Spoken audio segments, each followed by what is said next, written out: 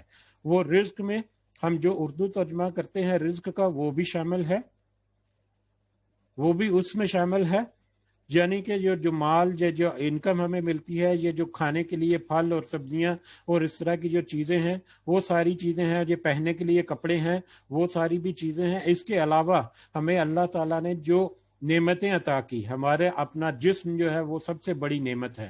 ہمیں علم عطا کیا، یہ ہمارے لیے بہت بڑی نعمت ہے۔ ہمیں فہم عطا کیا، یہ ہمارے لیے بہت بڑی نعمت ہے۔ ہمیں ہمت اور توفیق عطا کی، یہ ہمارے لیے بہت نعمت ہے۔ ہمیں حق اور گمراہی کا بہت واضح طور پر بتا دیا کہ اس رستے پہ چلیں گے تو یہ گمراہی کا رستہ ہے، اس رستے پہ چلیں گے تو یہ حق کا رستہ ہے۔ یہ بھی ہمارے لیے بہت بڑی نعمت ہے، یہ بھی ہمارے لیے رزق ہے۔ تو رزق کا احاطہ کرنا کچھ الفاظ میں یہ بھی ممکن نہیں اگر ہم عربک ورڈ کو ٹرانسلیشن کریں یہاں پر۔ تو رزق، ہر طرح کا رزق، ہر طرح کی نعمت جو بھی اللہ تعالیٰ نے عطا کی، ٹھیک ہے، وہ سب رزق ہے۔ اب اس رزق کو ہم کس طرح سے یوز کرتے ہیں، کیسے یوز کرتے ہیں؟ صرف دنیا میں ہی اس کو کھپا دیتے ہیں، یا اس رزق کا تھوڑا حصہ یا زیادہ حصہ ہم آخرت میں اجر لینے کے لیے بچا کر رکھتے ہیں؟ تو یہ ہماری ہمت اور ہماری اپنی توفیق ہے، ہماری اپنی مرضی ہے، کیونکہ اللہ تعالیٰ نے ہمیں اختیار دیا۔ اللہ یہ چاہتا ہے کہ حق اور باطل جو ہے وہ واضح کر کے رکھ دیا، اب انسان کو اختیار دے دیا کہ اس اختیار کو یوز کرو اور تم اپنی فہم کے مطابق حق کے رستے پر چلو یا ذلت کے رستے پر چلو۔ جس بھی رستے پر چلو گے ایک وقت آئے گا جس میں کوئی شک نہیں، ایک دن آئے گا جس میں کوئی شک نہیں کہ تمہارے ساتھ انصاف کیا جائے گا، اور انصاف کا تقاضا یہ ہے کہ جس کو جو حق بنتا ہے وہ حق اس کو دیا جائے۔ اگر اس کا حق ہے کہ اس کو اجر ملے، اس کو منافع ملے، اس کو جنت ملے، تو یقیناً اس کو جنت ملے گی۔ اور اگر اس کا حق یہ ہے اس کے اعمال کی بنیاد پر، اس کے جو کمائی ہے اس کی بنیاد پر، اگر اس کا حق یہ ہے کہ اس کو سزا ملے، تو یقیناً وہ سزا اس کو دی جائے گی۔ تو یہ جو دنیا میں جتنے ہم رزق، جتنی اللہ تعالیٰ نے نعمتیں ہمیں عطا کرتا ہے، یہ بھی اللہ کی طرف سے ہے۔ تو اور تو رزق دیتا ہے، اللہ ہی رزق دیتا ہے، اور تو رزق دیتا ہے من تشاء، جسے وہ چاہتا ہے، جسے تو چاہتا ہے، بغیر حساب، بغیر حساب کے، جسے تو چاہتا ہے بغیر حساب کے رزق دیتا ہے۔ سبحان ربک رب العزت عما یصفون وسلام علی المرسلین والحمد للہ رب العالمین۔ سبحانک اللہم وبحمدک، اشہد ان لا الہ الا انت، استغفرک واتوب الیک۔ کل اگلی آیات کے ساتھ حاضر ہوں گے، تب تک کے لیے اجازت دیں۔ دعا میں ضرور یاد رکھیں ایک دوسرے کو، آج کل کے حالات کی وجہ سے بہت سارے مجبور جو ہیں سفید پوش لوگوں کی ضرور مدد کریں جہاں تک ممکن ہے۔ یہ رمضان کا مہینہ ہے، اس میں اپنے اجر کو سمیٹیں، اور جتنا بھی اس کا وزن جتنا بھی بڑھا سکتے ہیں وہ آپ بڑھائیں۔ تعداد جو ہے وہ یقیناً بڑھتی ہے نیکیوں کی، لیکن اس میں وزن جو ہے اس میں اضافہ کرنا وہ صرف اور صرف اپنی نیت کی درستگی اور نیت کی پختگی جو ہے اسی سے ہی نصیب ہوتا ہے۔ تو اللہ تعالی ہمیں ہمت اور توفیق دے کہ ہم نہ صرف ہمارے اجر کی جو کوانٹٹی ہے، جو ہمارے ثواب کی نیکیوں کی جو کوانٹٹی ہے وہ زیادہ بڑھتی جائے، بلکہ ان کا وزن جو ہے وہ بھی بڑھتا جائے، کیونکہ قیامت کے دن جو ہے نیکیوں کی گنتی نہیں ہوگی، ان کا وزن ہوگا میزان میں، وہ تولے جائیں گے۔ تو جب وہ میزان میں ہمارے تھوڑے تھوڑے سے عمل جتنے ہم اپنے ناقص علم کے تحت یا ناقص کوشش کے تحت کرتے ہیں، اللہ تعالیٰ ان میں اتنا وزن رکھے کہ وہ اس نیکیوں والے پلڑے کو بالکل نیچے جھکا دے، اور ہم جنت کے مستحق ٹھہریں۔ وما علینا الا البلاغ۔ السلام علیکم ورحمۃ اللہ وبرکاتہ۔